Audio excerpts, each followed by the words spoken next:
Começar, porque hoje a gente tem alguns conteúdos aqui mais que a gente precisa de mais atenção para a gente dar com mais tranquilidade, com mais calma, tá? Então, vou fazer uma pequena prece para que nós possamos nos conectar de uma forma mais ostensiva com Deus, que é o nosso Pai, um Pai de infinito amor e misericórdia, Jesus, o nosso mestre querido, aos bondosos amigos espirituais, nossos mentores, que tem tanto carinho por todos nós, sem distinção, que nós unidos nesse instante, que nós também possamos não só pedir, mas essencialmente vibrar paz, amor, harmonia, misericórdia, e que esta possa envolver todo o planeta Terra, em todos os pontos em que ainda há dores, trevas e dúvidas, e de uma forma mais especial aos governantes, aos políticos de todas as nações, para que possam ter uma consciência mais dilatada, mais amorosa, mais misericordiosa, mais justa com a nação. Te agradecemos todas as provas e expiações, e que a tua paz e teu amor, que já sentimos, possa ser cultivado e mantido em nossos corações. Muito obrigada, Senhor, que assim seja. Gente, boa noite a todos que chegaram aí devagar, eu acabei não percebendo. Nós já estamos no capítulo de número 10 do nosso livro, olha que beleza, né? Intitulado Preciosa Conversação. E dentro dessa conversação, que vai ser uma conversação de um quarteto, Hilário, André Luiz, o ministro Clarencio, irmã Blandina, vai trazer muitas reflexões e ensinamentos para todos nós. E vamos ver o que a gente conseguiu colher essa noite desses ensinamentos deixados por esses espíritos maravilhosos para todos nós. Primeiras considerações de Blandina nas questões da infância, né, daqueles que desencarnam ainda na infância, como foi o caso do menino Júlio, em que ela disse que para ela não é um dos mais dolorosos. Imagina, né, a gente já achou bastante doloroso o caso do menino, né? Então ela diz que tem visitado departamentos de reajuste, em que se demoram irmãos nossos arrancados à carne violentamente, como frutos verdes da árvore em que se desenvolvem. Processos de mente enfermiça que só abençoadas estações regenerativas na carne conseguem curar. Então, esses departamentos de reajuste que ela vai visitando, vai estudando, vai se aperfeiçoando, ela vai vendo que muito desses espíritos que desencarnam ainda na infância, muitos deles, para conseguirem plena reabilitação de todas essas violências, de todas essas mortes tão violentas e difíceis, eles vão precisar sofrer o processo de encarnação, encarnar, voltar à Terra, para que eles possam, portanto, se desvencilhar dessas marcas, dessas sensações mais desagradáveis que eles levam para o plano espiritual. Olha que interessante, informações da irmã Blandina. É importante considerar e é importante lembrar que essa colônia espiritual que a Blandina trabalha, que a gente já viu na outra aula, que ela foi Meimei, irmã de Castro, né, que foi também um espírito muito valoroso enquanto esteve aqui entre nós. É importante entender que essa colônia espiritual Lar da Mensa tem como missão não só cuidar das crianças, né, que desencarnam, dos espíritos que desencarnam na fase biológica de crianças, mas também ela tem por finalidade ajustar, preparar as mães para receber os seus filhos, dar todo um suporte, um preparo para que a maternidade possa transcorrer em paz, no maior equilíbrio, da melhor maneira possível. A gente sabe que ser pai e mãe é uma missão, e que não é uma missão fácil não, gente, em que muitas vezes a gente se arma de julgamento, mas que a gente tem que botar as nossas barbas de molho, porque quem não é pai e mãe, mas se for, vai cometer erros também, nós somos falhos. É claro que eu acredito que a grande maioria não cometa erro porque tem vontade de cometer, comete erros pela sua própria inexperiência, pela sua falta de evolução, mas que procura dar o máximo de si próprio para que aquele espírito que lhe foi entregue possa receber o melhor da vida. Mas nós somos falhos, por melhor que a gente tente fazer, a gente deixa as rebarbas. Eu não estou colocando isso como uma justificativa, mas estou colocando como uma fragilidade que ainda existe em todos nós, em que a gente vai trabalhar, trabalhar, trabalhar, mas vez por outra, mesmo tentando fazer o mais corretamente possível esse processo de educar esses espíritos, a gente vai cometer falhas. Então, não cabe julgamento, não cabe julgamento de ninguém. O que cabe, se a gente pode ajudar, a gente ajuda, se a gente não pode, a gente silencia. É a melhor forma, né? A gente não está aqui para julgar as pessoas, que, como diz Madre Teresa de Calcutá, quem julga não tem tempo para amar. Então, vamos lá. Segundo o Espiritismo, isso me foi feita uma pergunta, como se dá a adaptação de um espírito que desencarna na fase infantil? Então, a gente tem que entender que o espírito desencarnou na fase infantil, mas ele é um espírito, um ser eterno, que já teve muitas vidas e que vai ter tantas outras quanto ele precisar. Então, na verdade, ele não é criança, ele é um espírito. Ele passou, né, por uma fase infantil, nós temos a fase infantil, a fase adulta, a fase da maturidade, a fase do envelhecimento, mas esse espírito não foi até o final, desencarnou numa fase infantil. Então, ele, embora um corpo pequenino, frágil, a gente não pode esquecer que ele é um espírito imortal. Então, ao reencarnar, o espírito traz consigo tendências, virtudes, imperfeições adquiridas. Não é porque ele é criança que ele é perfeito. Tem gente que fala assim, um anjinho. É um anjinho porque é bonitinho, né? A criança é bonitinha, é gracinha. Mas ali está um espírito comprometido, às vezes um espírito muito comprometido com as leis de Deus. Traz virtudes e vícios, como qualquer outro. Então, é uma fase bonitinha, mas ele é um espírito imortal. A infância é vista como um período de transição e readaptação, em que o espírito está mais acessível à influência dos pais e educadores. E a gente sabe que a reencarnação, segundo André Luiz nos ensinou e nos ensina, ela acaba de se completar com 7 anos de idade. Então, ele diz que até ali naquele período em que os arquivos dele não estão totalmente abertos das suas últimas existências, é mais fácil para os pais poderem fazer o processo, exercer o processo educacional sobre o espírito. Os pais têm mais influência, o espírito é mais maleável. Mas à medida em que ele vai se tornando senhor da sua própria consciência, das suas lembranças, aí o processo começa a complicar, né? Porque começa a ver os conflitos. Boa noite, Carla. Começa a ver os conflitos entre aquilo que o espírito traz das vidas passadas com aquilo que ele está recebendo. Então, é um momento mais difícil para os pais poderem exercer a sua educação, que ele começa a trazer as suas opiniões pessoais. Então, a gente sabe que tudo que os pais podem fazer até 7 anos é mais fácil. Depois não é impossível, mas é mais difícil, sem sombra de dúvida. Tá? Então, vamos lá. E o desencarne infantil, o que acontece? Me foi feita essa pergunta. Quando uma criança desencarna, o espírito retorna ao plano espiritual. Ele não vaga nos umbrais, a menos que ele tenha exercido mal o seu livre-arbítrio. E aí, então, se ele usou mal, cometeu um crime, fez alguma coisa muito grave, aí é diferente. Em caso contrário, está 0 a 0, não tem por que ele ficar vagando no umbral. Ele é acolhido no mundo espiritual por protetores, por familiares, né, desencarnados, pelos seus próprios mentores espirituais. Eles são acolhidos em colônias espirituais como esse do Lar da Bênção, semelhantes, né, para poderem dar continuidade ao seu processo evolutivo. Mas como é que é a adaptação?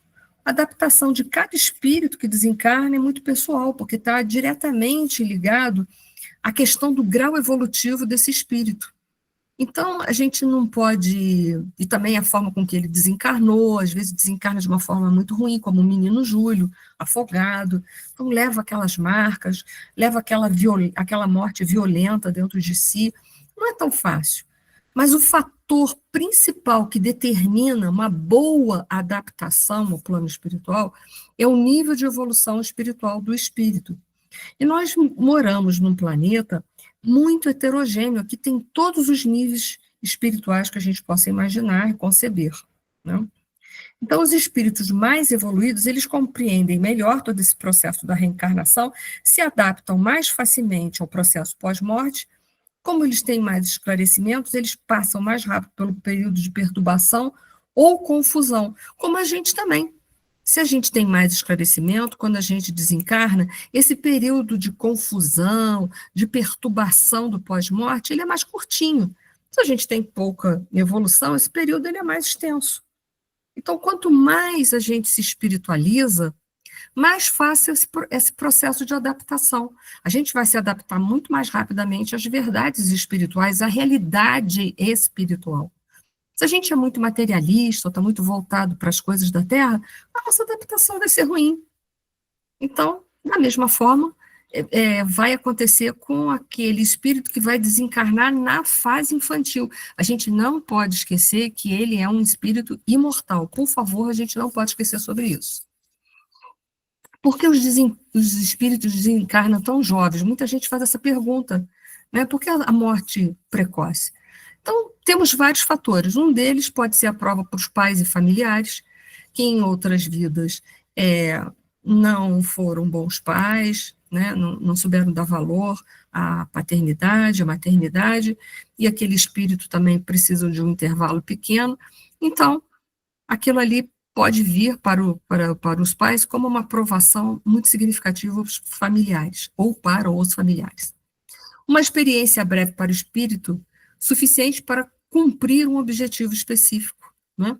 Precisava se desvencilhar rapidamente de uma marca, de uma emoção muito violenta, então ele precisava de um período rápido para rapidamente se desvencilhar de determinada ideia fixa ou algum problema que ele trazia, estava de difícil equacionar, então ele pode passar por uma reencarnação bem rápida e, ao mesmo tempo, ser bom para ele e servir de provações para os pais.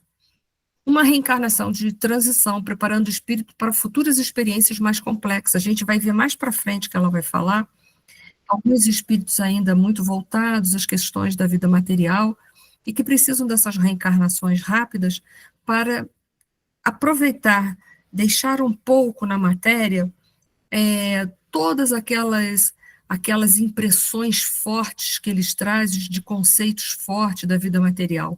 Deixar ali no corpo, que o corpo é como se fosse uma esponja que vai absorver determinados comportamentos e marcas que nós fizemos no nosso perispírito, para que depois ele possa seguir uma outra experiência e ter um aproveitamento mais vasto.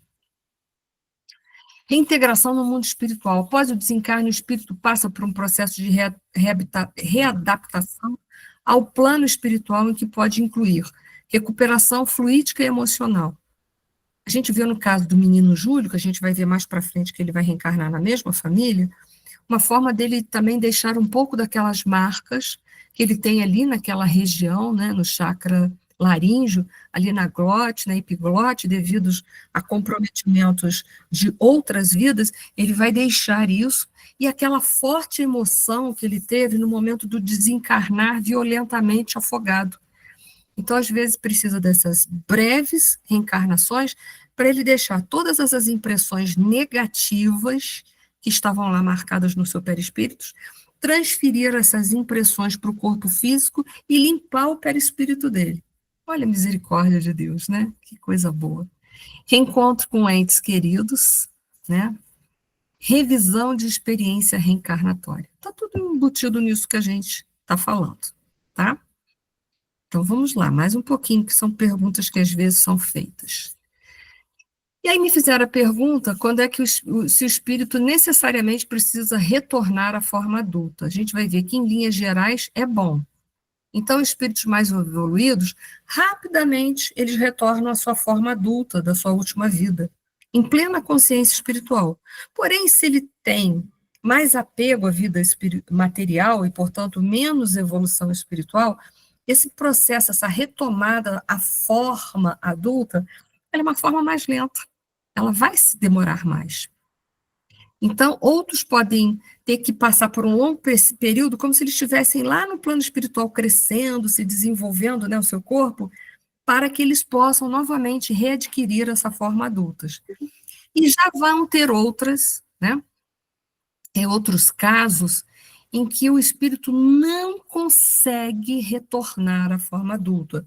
A gente vai ver mais para frente nesse livro, do caso do menino Júlio, que ele não consegue. Ele vai precisar reencarnar daquele jeitinho, ter uma reencarnação mais breve, que a gente vai ver, para ele poder se desvencilhar de todas essas marcas que estão ainda no perispírito dele, influenciando ele de uma forma muito, mas muito ostensiva mesmo. Mas a gente vai ver que a grandeza que determina isso é a evolução espiritual do espírito.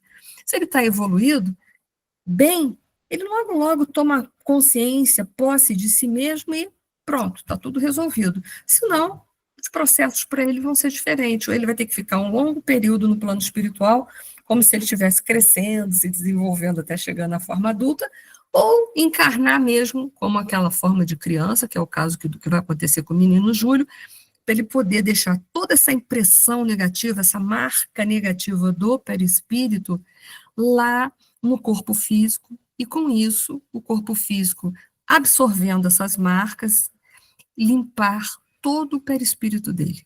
Olha que interessante isso, como o corpo tem essa função. Então, é uma bênção poder reencarnar.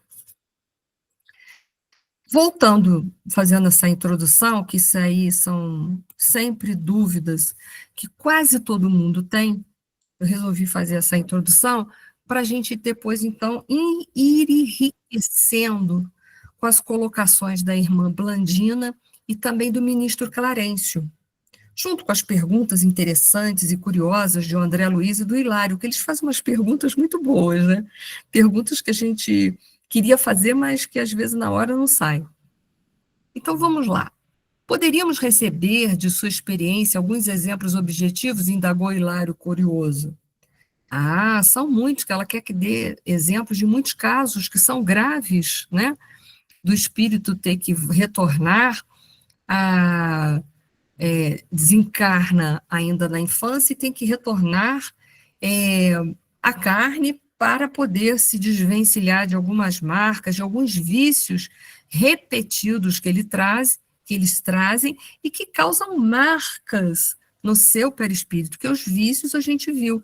Se a gente sustenta por muito tempo uma monoideia, um vício dentro de nós, isso vai promover uma marca no nosso perispírito, uma marca significativa. Então, às vezes, precisamos dessas breves reencarnações para ir se desvencilhando e tomando consciência, melhorando, para poder definitivamente reencarnar e aproveitar de uma forma mais ostensiva a nossa encarnação. Então, ela diz lá, são muitos, ponderou a nossa interlocutora gentil. Temos para demonstração mais prática os absurdos da megalomania intelectual. Olha que interessante. O que é megalomania intelectual? A gente vai ver isso daí. Isso ocorre muitas vezes na fase infantil, por uma coisa que os espíritos trazem e que os adultos influenciam e estimulam em suas crianças. Há pessoas na Terra que não se acautelam contra os desvarios da inteligência e fazem da astúcia e da vaidade. A astúcia a gente tem que entender que é a arte de enganar, né? Enganar a si próprio e aos outros, porque quando a gente engana os outros, a gente se engana. E da vaidade, né? A vaidade é uma coisa muito séria, que a vaidade nos faz cair no vício da ilusão de que nós somos muito importantes, muito maiores, muito melhores do que muitas pessoas. A vaidade nos leva a esse falso conceito de si mesmo, uma idealização errada de si próprio, né? Então ele fala assim, que não se acautela contra os desvarios da inteligência e fazem da astúcia e da vaidade o clima em que respiram. Insistem na inércia do coração, então a gente vê perfeitamente que a inteligência não está permeada por sentimentos, ela está completamente apartada dos sentimentos, e quando a inteligência não é permeada pelos sentimentos, ela é fria e calculista. Fria e calculista. Nós estamos vivendo um pouco esse período, hoje. Há mentes extremamente intelectuais destituídas de sentimentos e de empatia. Nós estamos vivendo esse período ainda. Então, a inércia do coração. Abomina um sentimento elevado, que interpretam por pieguismo e transforma a cabeça num laboratório de perversão de valores da vida. Não cuidam senão dos próprios interesses, não amam senão a si mesmos. Então tem o amor encarcerado, o nome disso é egoísmo.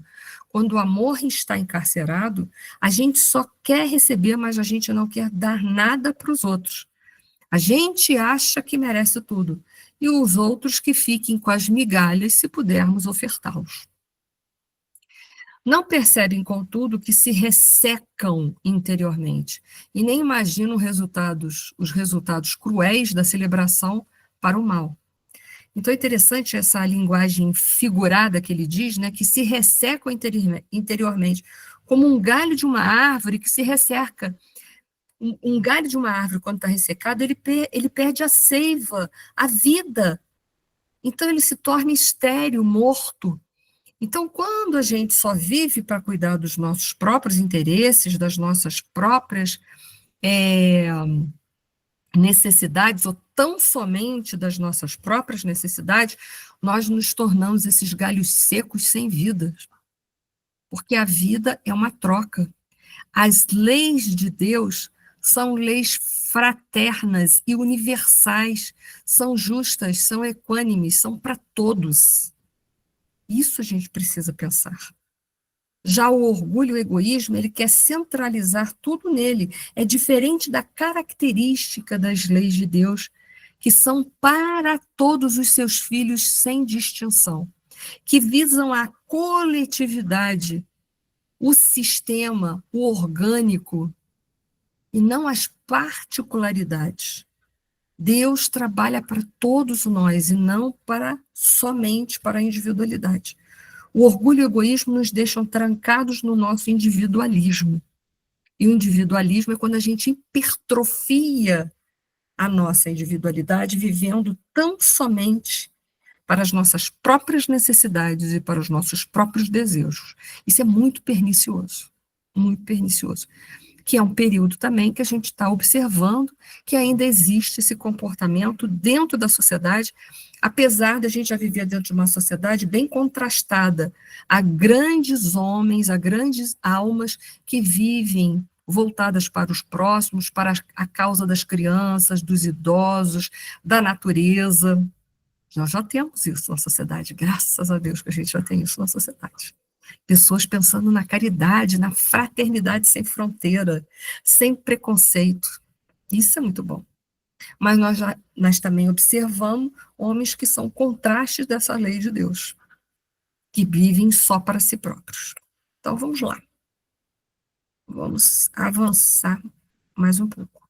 Eu botei esse pensamento para a nossa reflexão, pois que é um pensamento que eu gosto muito, que diz assim: a vaidade paralisa a razão. E é verdade, a pessoa muito vaidosa, ela fica paralisada, ela fica tão cheia de si mesma, ela fica tão inebriada por si própria, que ela não repara o quão ridículo isso é. E o orgulho paralisa a emoção. Então, uma sociedade muito megalomaníaca, intelectualmente falando, é uma sociedade que tem paralisada a sua emoção. Então, ela vai usar o intelecto para dirigi-la sem jamais pensar no amor, nesse amor incondicional que representa o amor de Deus para conosco. Não, porque o nosso amor ainda está em processo evolutivo, como está lá no Evangelho segundo o Espiritismo. Lázaro diz: no início éramos somente instintos. Eu gosto muito dessa frase. Quanto mais corrompidos e avançados, sensações. Quanto mais instruídos, porém depurados, nós somos sentimentos. E o ponto máximo do sentimento é o amor. Então, no início é o amor de troca, de sobrevivência. Depois é o amor barganha, que é o amor sensação. E, por fim, a gente alcança o ápice do amor, que é o amor incondicional. A gente não ama o outro pelo que ele é, mas pelo quanto é bom amar. pelo quanto é bom amar. A gente não é bom porque o outro é bom. A gente é bom porque faz bem ser bom. É realizador amar incondicionalmente, é realizador ser bom. Isso nos traz realização pessoal. Então, por isso que a gente é assim. Mas ainda vagamos num mundo que existem os contrastes. Vocês estão no silêncio, espero que esteja tudo bem com vocês. Então, vamos lá. E a megalomania, megalomania intelectual, a gente já falou um pouquinho, mas dentro do nosso conceito espírita. Eu orgulho de saber. Mas eu sei muito. Se eu sei muito, automaticamente, quando eu falo eu sei muito e mais, eu estou querendo dizer que alguém sabe pouco e menos, não é assim? E a gente continua mergulhado dentro da ilusão da dualidade. Toda vez que eu digo que algo é bom, automaticamente eu fiz uma comparação com alguma coisa que eu digo que é inferior a esse algo que eu digo que é bom, não é assim? A gente precisa sair desse mundo de comparação. Parar com isso. Parar com isso. Então, é um orgulho de saber. O espírito acredita que seu conhecimento torna superior aos outros. O meu conhecimento, se porventura ele é superior a alguém, porque ele não é superior a todos, mas se ele for superior a alguém, ele representa um débito meu para com o próximo, porque aquele que sabe mais tem por obrigação conduzir ao que sabe menos, não é assim? Então não é para eu me envaidecer disso, e pelo contrário, é para pegar as rédeas da responsabilidade e saber compartilhar e multiplicar isso com humildade e com amor. Desprezo pelo sentimento, a megalomania intelectual, ela despreza muito o sentimento, porque porque vê na emoção e na humildade comportamentos de fraqueza. Então, uma pessoa que tem emoção, que tem empatia, que procura ter e agir com a humildade, eles enxergam nessa pessoa uma fraqueza, acha que ela é uma pessoa tola. O desequilíbrio moral que ela pode provocar.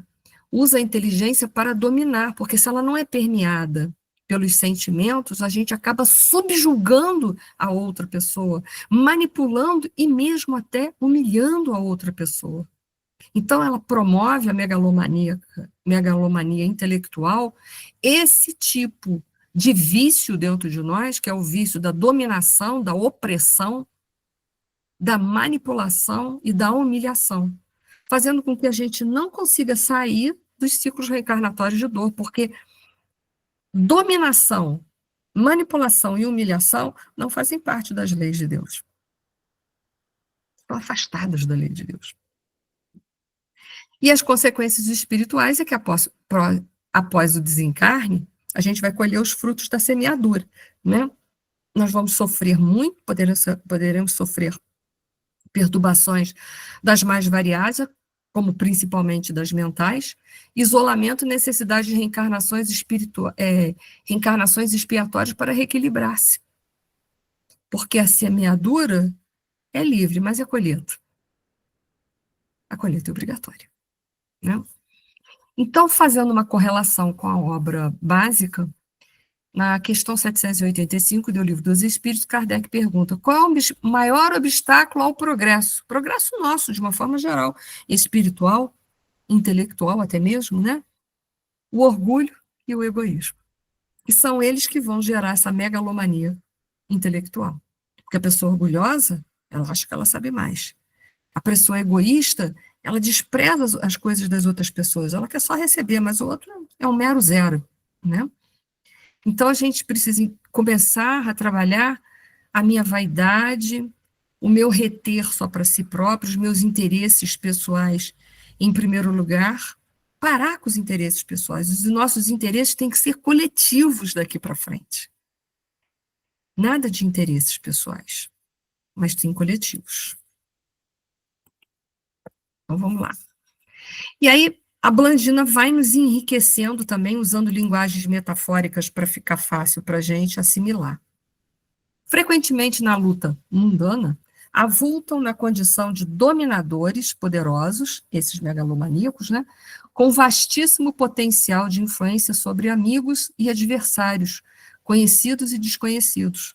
Porque são pessoas que têm uma tendência a liderar, desculpa, pela opressão, pela intimidação. Eu acho que são linguagens que a gente conhece bem hoje na atualidade, né?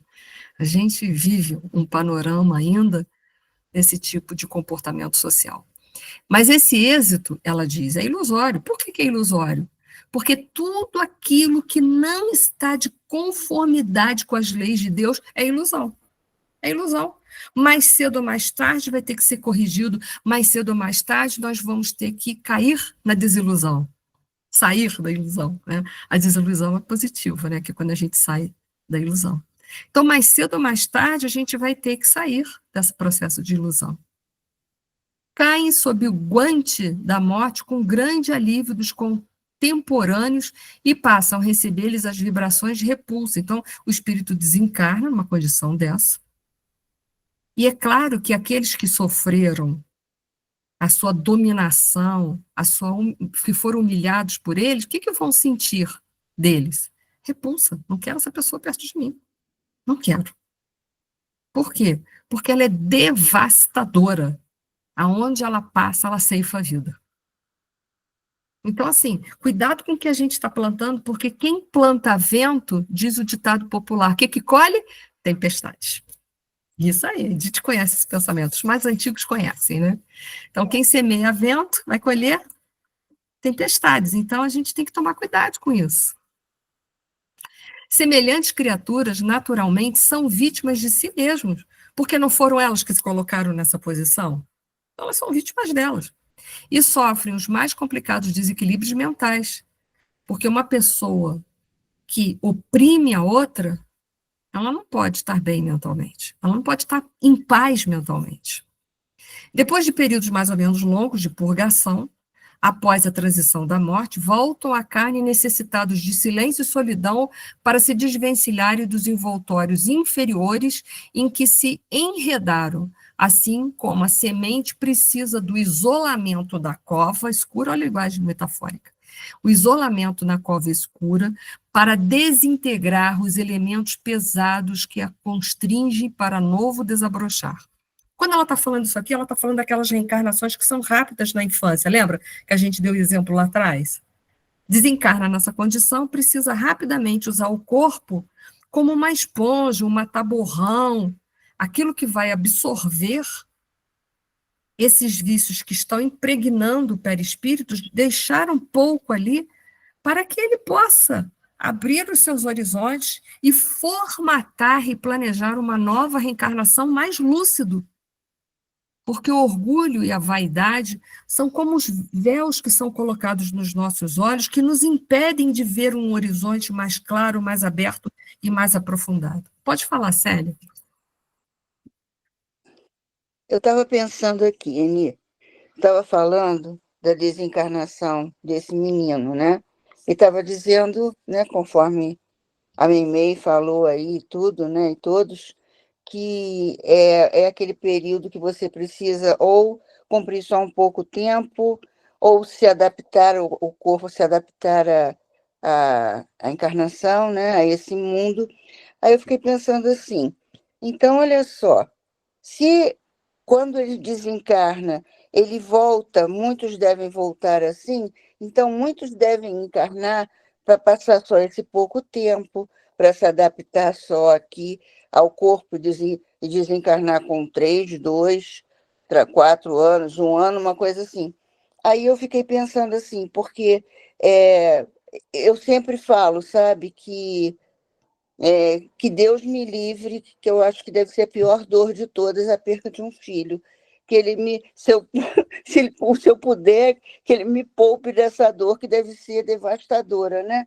Mas aí, ao mesmo tempo, escutando aí tudo isso, e estudando sempre aqui com você, e outros estudos e tudo mais, a gente vê quantos erros que a gente comete, quantos enganos, não é? Então, de repente, de ficar pensando que você recebe um espírito assim, como um filho, por tão pouco tempo, né? As pessoas logo falam, é alguma coisa, o castigo sobra para os pais e tal, mas eu acho que, diante de tudo isso aí que você está falando, e do que dá para a gente perceber, bendito esse processo reencarnatório, né? Porque, ao mesmo tempo, ele resgata para aquele espírito, né, no caso, que nem o menino Júlio e outros pequenos aí mais, que tem aos milhões, né? E para os pais de alguma forma, né? Quer dizer, não necessariamente a gente matou alguém ou fez alguma coisa assim desse tipo para receber um filho e perder ele com pouco tempo. Mas são tantas coisinhas pequenas juntas que aumentam uma carga enorme na gente que, de repente, eu acho que a gente merece, assim, tipo que um choque desse para ver se acorda, né? Não sei se eu Sim, pensei certo. Não é? É uma sim. coisa assim, é uma dor tão profunda e tão grande que é para ver que eu acho que se mexe com você, né? E te dá um sacode, né? Né? Porque a gente fica assim pensando, coitado, que coisa, castigo, isso e aquilo. Meu Deus, que sofrimento. Mas é um sofrimento que, de repente, é tão merecido por tanta coisa aí que a gente provoca, e tanto lendo assim esses livros e estudando e entendendo tudo isso, né? As suas colocações estão perfeitas, porque, Célia, há injustiças sociais, até tem essa frase, mas não há injustiçado. Tudo que a gente passa tem uma razão de ser. E mesmo essas reencarnações que são rápidas, que a gente vai ver que o menino Júlio vai passar daqui para frente, vai explicar, é doloroso para o pai e para a mãe? Claro que é, eu concordo, eu não sou mãe nessa vida, mas eu fico imaginando perder um filho, quanta dor que é, né? Eu não sou mãe biológica, né, mas já fui mãe de pet, né, e quando a gente perde um pet, perde um pouquinho também, né? Então, assim, a gente precisa compreender que ali tem vários fatores que nós desconhecemos, como você falou. É uma prova para os pais, é para esse espírito se preparar melhor, essa dor vai despertar dentro de mim uma série de valores que, se não fosse a dor, talvez eu não tivesse desenvolvido como pai, como mãe, esses valores. Esse espírito também que está passando essa reencarnação ali rápida, talvez se ele não tivesse passado por esse sofrimento, esses valores também não tinham vindo à tona nele. É compreender que a dor no nosso mundo ainda é necessária, que cada vez que a gente comete uma infração, ou melhor dizendo, um afastamento das leis de Deus, né, a gente fica suscetível ao mecanismo da dor para evoluir. E quanto mais a gente insistir em se afastar das leis, mais a dor visita. Mas a dor, ela é passageira, ela não é eterna. A dor representa apenas uma consequência do afastamento da lei de Deus. Eu me aproximando da lei de Deus, pronto, dor sanada, dor acabou, acabou. Ela vai embora. Mas a dor, para a gente que compreende o que compreende pelos ensinamentos da doutrina dos espíritos, ela pode ser transformada de uma forma muito fácil e lúcida em experiência que vai resultar numa maturidade emocional e espiritual, como você colocou. Dói pra caramba. Mas quanta maturidade a gente consegue? E quanto valor a gente passa a dar na vida às pessoas, aos contextos, a tudo que a gente recebe da própria vida? É muito mais. Então, as tuas palavras estão aí, eu estou só colocando, fazendo outras colocações, mas sem tirar nem pôr nada que você falou é perfeito. É isso aí mesmo. Concordo. Muito obrigada. Eu vou voltar agora para essa linguagem metafórica usada pela Blandina, que às vezes essas linguagens metafóricas ajudam a ficar no nosso mundo, né, como uma história. A metáfora sempre fica muito bem gravada dentro de nós e vão servir como lições que a gente pode retirar de várias experiências que nós vivemos. A semente precisa do isolamento na cova escura para desintegrar os elementos pesados que a constringe para novo desabrochar. Isso acontece na semente biologicamente falando? Sim. Uma semente, quando ela é jogada na terra, metaforicamente falando, né, ela tem que se embeber da água da terra, porque ela tem que ter condições de umidade, ela tem que ter condições de calor, tudo isso, não tem?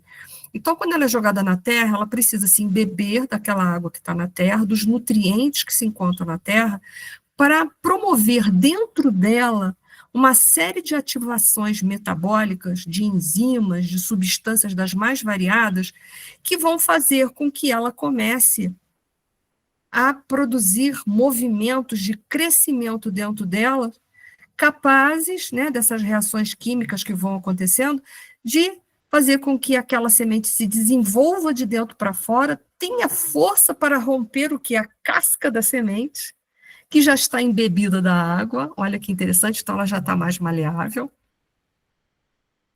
para que depois, então, saia de lá de dentro a planta em si, ela possa sair como, como, como a planta e com as raízes também, né? Ir buscar as energias solares, a energia do sol, e, ao mesmo tempo, as energias telúricas da terra, para que ela possa se desenvolver como planta e dar flores e frutos, se for a destinação dela. Algumas só flores, outras flores e frutos. Mas cumprir com a sua missão, com a sua finalidade de estar aqui na Terra. Então, ela vai precisar ser jogada na cova escura, ser jogada na terra. Então, o que representam simbolicamente a semente? A semente somos nós, espíritos imortais, que somos, né, que temos uma casca grossa, dura, que representa os nossos condicionamentos, os nossos vícios, os nossos traumas. Quanto mais dura for essa casca, mais condicionamentos, mais vícios, mais traumas, né? E a cova escura? A cova escura significa o retorno à carne, que muitas vezes vem em forma de expiações. Então, às vezes, precisamos ser jogada nessa cova para desabrochar dentro de nós valores morais e espirituais que, sem esse processo doloroso, nós não teríamos conseguido desenvolver. Então, vou deixar aí para vocês, nesses slides, essa linguagem simbólica, essa metáfora usada aí nesse livro de André Luiz, né, que é a irmã Blandina, na realidade, que usou, mas é o livro, a obra de André Luiz, para a gente pensar que nós todos somos sementes do Pai. Nós somos um potencial de vir a ser. Mas quando a nossa casca é muito dura, vai precisar muito de uma cova escura, ficar lá por um bom tempo naquela cova escura, para fazer aquelas reações interiores acontecer, né? E a gente desabrochar para a nossa realidade, que é a realidade espiritual, e desenvolver valores morais. Porque todos esses condicionamentos, esses vícios e traumas representam o nosso distanciamento, é a consequência do nosso distanciamento das leis de Deus, da nossa rebeldia em não querer obedecer às leis do Pai. Então, deixei ali para a gente ir levando isso. Um dia, quando a gente estiver no sofrimento, ai meu Deus, eu sou uma semente. E fui jogada aqui nessa cova escura, nessa reencarnação, para eu poder expiar, trazer o puro para fora, porque a palavra expiação significa isso, trazer o puro para fora. Mas eu preciso rebentar essa casca. Que é essa casca? Essa casca representa o meu orgulho e egoísmo, que está em forma de condicionamentos, vícios e traumas, criados por mim mesmos, que eu preciso vencer para desenvolver os valores e voltar a me aproximar e me religar com o Pai. Que a gente possa lembrar isso dentro da gente. Que não é fácil não, viu? Não é fácil não. Agora, continuação das considerações de Blandina. Imaginemos que a Terra, né, recusasse a receber essas sementes rebeldes toda a vida que somos nós. Imagine, se nós não tivéssemos abençoado a oportunidade da reencarnação, o que seria da gente? Então, imaginemos que a Terra se recusasse a auxiliar as sementes que esperam reviver, renascer para uma nova vida, né? O solo expulsar lasias e, em vez dos germes liberados para a vitória da plantação, teríamos tão somente pevides secas em aflitivas inquietudes, desorientando a lavoura. Em verdade, a maioria das mães é constituída por sublime falange de almas nas mais belas experiências de amor e sacrifício, carinho e renúncia, dispostas a sofrer e a morrer pelo bem-estar dos rebentos que a providência divina lhes confiou às mãos ternas e devotadas. Contudo, se há aquelas que querem receber, mesmo os rebentos rebeldes, que muitas vezes nós somos, né? Há mulheres cujo coração ainda se encontra em plena sombra, porque há mães e mães. A gente não pode, eu não gosto muito que as pessoas falam, amor de mãe é mais evoluído, depende da mãe. Que tem mãe aí que não ama nada, joga o filho no lixo, não quer nem saber daquele filho, né? Deixa eu ver onde que eu estou.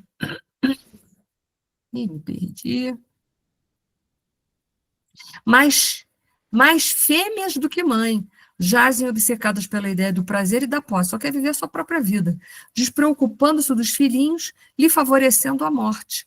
O infanticídio inconsciente e indireto é largamente praticado no mundo. Olha só coloca palavras de Blandina. E como o débito reclama resgate, as delongas na solução dos compromissos assumidos acarretam enormes padecimentos às criaturas que se submetem aos choques biológicos da reencarnação e veem prejudicadas as suas esperanças de quitação com a lei. E aí que nós vamos entrar num outro questionamento, né? Porque o Hilário pergunta assim, pô, mas tem isso, né? As crianças morrem ainda? Eu fui procurar algumas informações na internet sobre as mortes na infância, no Brasil, principalmente, né? Então, o Ministério da Saúde dá mais ou menos, digamos, que ainda se morre muito na infância, por complicações perinatais, por causas externas, né, que são os descuidos dos pais, anomalias congênitas, doenças respiratórias, doenças infecciosas e parasitárias. E vale ressaltar que as doenças infecciosas, como foi no caso daquela outra mãe, agora que eu esqueci o nome, que é a avó do Leonardo, era a neta do Leonardo Pires, né? Por não ter acesso à saúde, né? Então, a maioria das mortes ocorre no primeiro mês de vida e pode se estender posteriormente. Mas olha a notícia boa notícia é que há uma queda dessas mortes na infância. Então, a gente já está tendo uma redução, graças a Deus, né? Isso significa pais mais alertos e um pouco mais de assistência da saúde pública, né? Então, só trouxe isso para a gente. Ante a pausa que se fizera natural, inquiri, mas a lei não traça princípios inamovíveis? Pretenderá a irmã dizer que uma criança pode desencarnar fora do dia indicado para sua libertação? Pode, a gente acabou de ver os fatores ali, né? Desencarna antes do previsto, porque não tem acesso à saúde, lembra? Eu esqueci o nome dela, Antonina, né? Antonina que perdeu o rebento, né, dela cedo, não foi? É Antonina, gente? Foi. Graças a Deus, a Edith me salvou aqui. E por quê? Porque não teve acesso. Não foi porque só o pai largou a criança, porque às vezes o acesso à saúde é precário. No caso do menino Júlio, por descuido, né? Sim, sem dúvida, ela diz, atalhou. Aí já vai ser o ministro que vai responder, que nos escutava. Há um programa estruturado na espiritualidade para as nossas tarefas humanas, entretanto, pertence-nos à condução dos próprios impulsos dentro delas. Em regra geral, multidão de criaturas cedo se afastam do veículo carnal, atendendo a serviços de socorro e sublimação, mas em numerosas circunstâncias, a negligência e a irreflexão dos pais são responsáveis pelos fracassos dos filhos. Porém, olha só, há injustiças sociais, mas não há injustiçados. A gente viu que o menino Júlio foi por uma distração da madrasta, mas se ele não merecesse, ele morreria afogado? Não, não e não. Então, entenda, nós somos falhos, mas Deus não dorme depois do almoço. Então, só para reforçar isso. Mesmo dentro desses casos de morte prematura, que não deveria acontecer, que poderia ter sido solucionado, entenda, só vai afetar aqueles que merecem. Os que não merecem, ó, isso não pertence às leis de Deus. Deus não é injusto. Deus não promove injustiça. De jeito nenhum. Porque senão Deus não era justo. E Deus não é justo, não. Ele é a justiça. É bem diferente. Ele é a justiça. Então, só para reforçar isso daí, que o acaso não existe, né? Então, vamos lá. Os assuntos são ricos, né, nesse capítulo. Aqui explicou Blandina Delicada. Recebemos muitas solicitações de assistência a benefício de pequeninos ameaçados de frustração. Temos irmãs que, por nutrirem pensamentos infelizes, envenenam leite materno. Claro, não querem ser mãe. E fica pensando, por que eu tenho que ficar dando leite para esse menino? Eu não quero nem ser mãe. Que coisa chata. E sem querer, sem capacidade de maturidade para compreender, prejudicam o leite, né? Comprometendo a estabilidade orgânica dos recém-natos.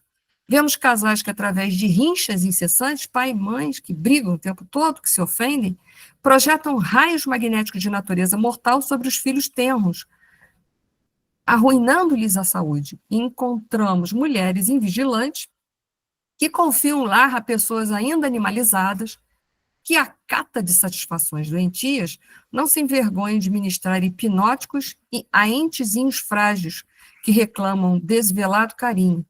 Em algumas ocasiões, conseguimos restabelecer a harmonia com a recuperação desejável, no entanto, muitas vezes somos constrangidos a assistir o malogro de nossos melhores propósitos.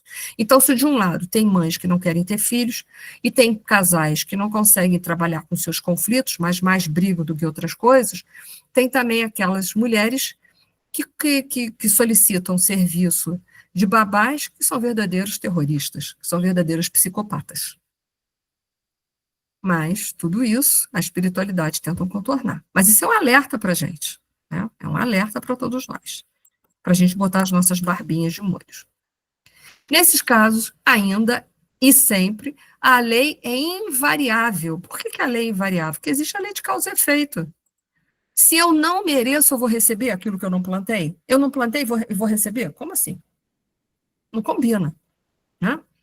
Então, essa lei invariável é a lei de causa e efeito. Eu não mereço, como é que eu vou receber? Por isso que eu botei ali de novo. Há injustiças sociais, mas não há injustiçados. O menino Júlio só morreu afogado porque ele tinha culpa no cartório, né? Plantou na outra vida o suicídio, ficou suscetível de afogamento. Ficou suscetível. As provas e tarefas sofrem dilatação no tempo, mas serão cumpridas, afinal. Aquilo que não se realiza num século pode efetuar-se em outro. Aquilo que eu não resolvo hoje, eu vou ter que resolver um dia. Ah, vai. Pode empurrar com a barriga, mas vai. Nossa boa vontade, nossa aplicação aos desígnios divinos podem abreviar qualquer espécie de serviço. Ou seja, se a gente trabalha com mais afinco para vencer os vícios, para ser melhor, a gente pode abreviar as nossas expiações? Claro, atenuantes. Se até nós, injustos, damos atenuantes, imagina Deus que é a justiça, né? Quem persiste na direção do bem, mais cedo atinge a vitória. Mas quanto mais a gente é rebelde, mais a gente quer lutar contra, mais o nosso orgulho diz que a gente, não, eu vou passar a perna em Deus, eu não vou fazer isso não, porque eu não acho que eu mereço. Quanto mais a gente relutar, mais tempo a gente vai levar. Mas quanto mais a gente for dócil, mais rápido vai ser. Então vamos lá. Deixa eu ver aqui. Comovido diante das anotações que lhe definiam a valiosa exposição cultural, ponderei agora é André Luiz. Usando semelhantes apontamentos, podemos entender com mais segurança os processos dolorosos das enfermidades congênitas nas crianças, que já nascem, né? E das moléstias insidiosas que assaltam a meninice do mundo. Quantas crianças nascem com problemas congênitos? Quantas crianças adquirem moléstias ainda na infância e morrem? A gente entende que ali o acaso não existe, né? O espírito está devendo alguma coisa. Sempre fui possuído de aflitivo assombro, à frente do mongolismo, então, que é a doença, né, a síndrome de Down, e da epilepsia, da encefalite letárgica e da meningite, da lepra, do câncer, na tenra organização infantil. Tudo isso representam dores e expiações que esses espíritos precisam passar, mas que são de suma importância para deixar o quê? Esses vícios, essas marcas que estavam no perispírito, elas poderem serem drenadas para onde? Para o corpo físico. E aí você se libertar. Então, tudo isso é aflitivo, é ruim. É muito ruim a gente ver uma criança sofrer. Como é muito ruim ver um idoso também sofrer, para mim é. Como é muito ruim ver um animal também sofrer. Porque o animal não tem capacidade intelectual para sair daquilo ali. Nós temos a razão que pode nos fazer encontrar vários caminhos. O animal só tem um instinto para guiá-lo. Então, vamos lá. Por que as doenças estão graves na infância? Né? Porque a gente tem que entender que a criança de hoje foi um adulto, ele é um espírito imortal, já teve muitas vidas outrora, e que pode solicitar essas patologias para acelerar os seus processos de recuperação nas recaídas morais de várias encarnações. A infância, que para nós é um período de pureza e maleabilidade, oferece condições próprias para o reajuste espiritual. É o que eu disse, até 7 anos de idade, é mais fácil a gente poder incutir na crianças novos padrões moralizadores e de maturação espiritual. É mais fácil ajudar aquela criança a se moralizar, porque ele ainda não traz todos os vícios, ele ainda não relembra toda a sua personalidade. Sua personalidade não está em pleno vapor ainda, ela está vindo paulatinamente. Então é mais fácil a gente trabalhar com alguns conteúdos. Muitas vezes essas provas também têm relação com os pais e familiares, sempre tem. Aquela criança que já nasce doentinha, com uma série de problemas ali, são provas para os dois lados. Salvo alguns espíritos missionários que aceitam a receber esses filhos na sua família para ajudar esses espíritos a evoluir. Mas a grande maioria de nós não somos missionários, né, gente? A grande maioria de nós somos espíritos endividados, né? Vamos botar a mão na consciência, né? Intelectuais, algumas causas espirituais que poderiam levar às enfermidades congênitas, a todos esses malefícios que a gente acabou de enumerar ali atrás.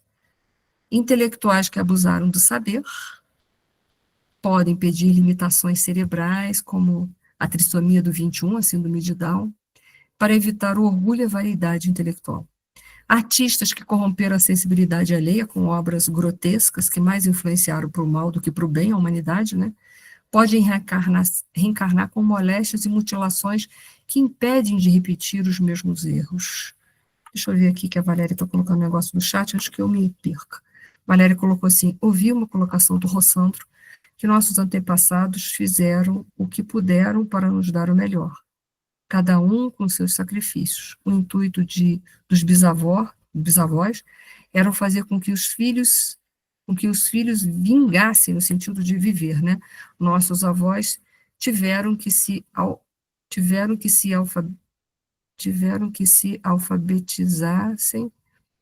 alfabetizarem nossos pais, que fizemos faculdades, enfim, é todo um processo. É verdade.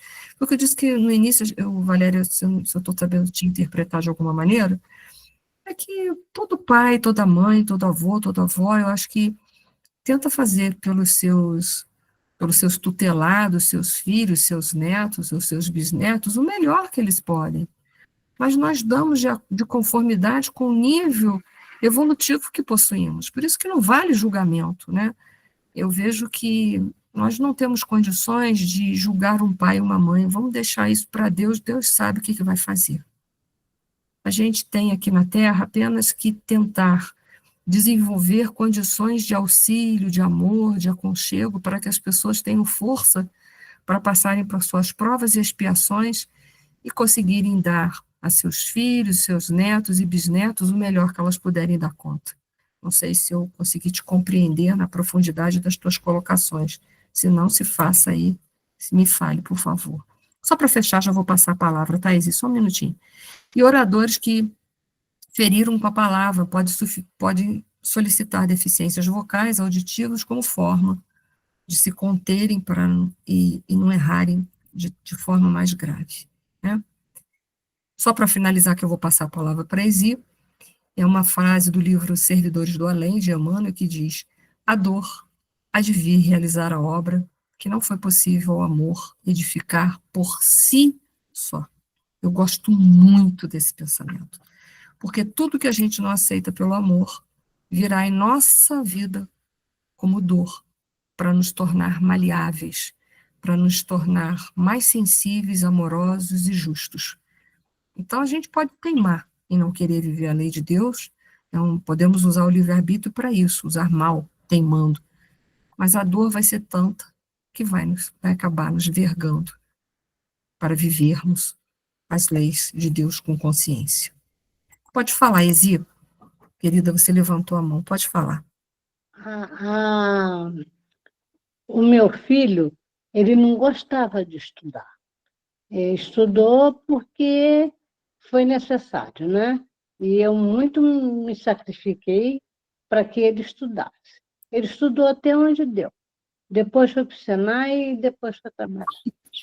Um médium em Itaipava me falou que ele foi um espírito que usou mal a inteligência dele, que ele era muito inteligente, mas ele foi um oficial da Segunda Guerra Mundial e que ele agiu mal, usou mal a inteligência dele. Então, ele era muito inteligente. A gente não sabia por que ele era tão inteligente e não gostava de estudar. Aí, agora eu te pergunto, ele, será que por isso ele não gostava de estudar? Ele não queria saber de estudar? Ele não queria usar a inteligência dele mal, novamente? Não sei, Zi, porque como eu vou poder te responder isso, assim, primeiro que eu não tive oportunidade nem de estar com teu filho, né, em algum momento. Segundo que isso é uma coisa muito séria, a gente julgar um espírito que não quer estudar.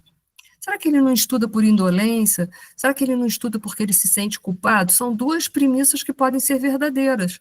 Como foi colocado aí por você, pode ser que ele não quis estudar porque ele tinha medo de que, estudando, né, ele pudesse cometer atrocidade de novo. Mas pode ser também que muitas pessoas não estudam porque não querem sair daquela zona de conforto. Então, são duas situações que podem se encaixar em qualquer uma dessas possibilidades aí. Então, assim, eu sinceramente não tenho resposta para te dar. Primeiro que não tive oportunidade de conhecer o teu filho pessoalmente nessa vida, e mesmo conhecendo, eu não me sinto, assim, com capacidade para julgar um ser humano, né? A gente, às vezes, avalia, né, do jeito que dá, a gente vislumbra alguma coisa, mas eu realmente não me sinto com capacidade para julgar o teu filho, não. Estou sendo muito sincera, tá, Izzy? Peço muito desculpas, mas não me sinto nessa capacidade, não. Tá? E ele dizia na segunda carta, na primeira carta que ele mandou para mim, já tinha 3 anos que ele tinha falecido, e ele dizia assim: veja só, mamãe, que ironia, eu agora vou estudar. Pois é, Na espiritualidade, ele era obrigado a estudar. pois é. Então ele recuperou, que bom, né? É, Que bom que ele recuperou. muito obrigada. De nada. Ô, gente, desculpa, eu escrevi meio errado, mas me parece esse língua. Eu estou só respondendo a Valéria aqui no chat também, que me parece essa questão de você honrar os teus antepassados é muito usado nas constelações familiares. Talvez o Rossandro tenha alguma formação, alguma leitura que ele relacionou. Na verdade, a gente tem que sempre que agradecer aqueles que vieram na retaguarda, né, que vieram antes de nós, porque nós dependemos de toda essa bagagem cultural, intelectual e moral dos outros para que a gente possa acertar mais. Então, nós temos que agradecer aos nossos bisavós, aos nossos avós, aos nossos pais, que mal ou bem eles nos deram uma formação para a gente poder errar menos. Essa é a verdade. Então, eterna gratidão a todos eles, né? Gente, nosso tempo se foi. Agradeço a presença, as colocações de todos vocês, e que a paz de nosso Senhor Jesus Cristo, que é o nosso divino mestre, possa estar conosco durante toda essa semana. Um beijo fundo no coração de cada um. Obrigada, Valéria, obrigada a todos, tá? Obrigada, Exi.